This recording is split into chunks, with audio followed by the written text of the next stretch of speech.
Hi guys, good morning. Ayan. Nawala man po si Bo, pero si Nana, nagdala siya ng dalawang kuting, bagong panganak pa yan oh. Dalawang kuting. Di, saan niya na naman kaya ito nakuha? Hindi naman ito nabuntis, hindi naman ito nanganak. Dalawang kuting. Di namin alam kung saan niya ito kinuha, parang bagong panganak kasi may mga pusod pa siya guys. Tingnan nyo. Dalawang kuting talaga yan oh. Ayan. Ayan, di pa nga yan marunong, di pa yan nakakita. Di namin alam kung saan nakuha to ni Nana. Ayan Ayan. Paano niya tumapa? Ayan, may pusod pa guys ito si Nana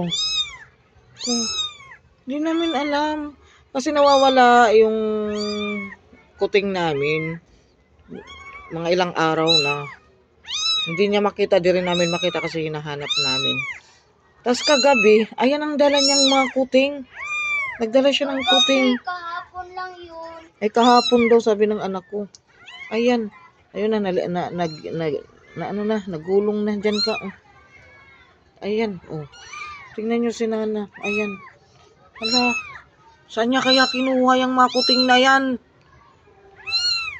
Ayan. Takot siya ilagay niya dun sa loob kasi nga natatakot siya sa amin. Baka mapagalitan siya. Ayan. Dito niya dinala. Kahapon, kagabi, tinago niya doon sa may doon niya tinago. Diyan niya tinago kagabi. Ngayon, dinala na niya dyan. Napakainit. Ayan. Paano niyan mapapadidi? May gatas pa kaya to? May gatas, nakapadidi na doon. Ayan dumididi nga sa kanya. Ayan Nana, masyado ka namang mabait, no?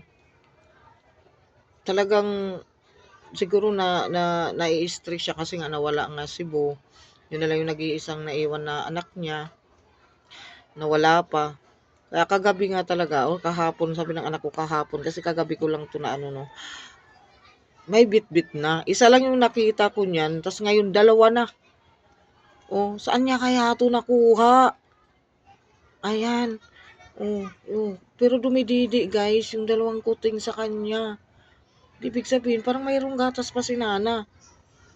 Ayan parang dumididi pa. Nana! Shh! Hindi ka naiinitan dyan? Lagyan ko na lang dito ng kasi mainit. Lagyan ko siya ng harang. Andoon sa kilid init mapadalong. Ayan guys. Update ko lang guys. Ayan. Sana, sa taong kumuha kay Bo, sana maalagaan nyo po siyang mabuti. Alam nyo naman po, mahal na mahal po namin ang alaga namin. Sana po, dahil kinuha nyo, ibig sabihin nagustuhan nyo, sana mahalin nyo si Bo at maalagaan ng maayos. Ayan po guys. Thank you for watching.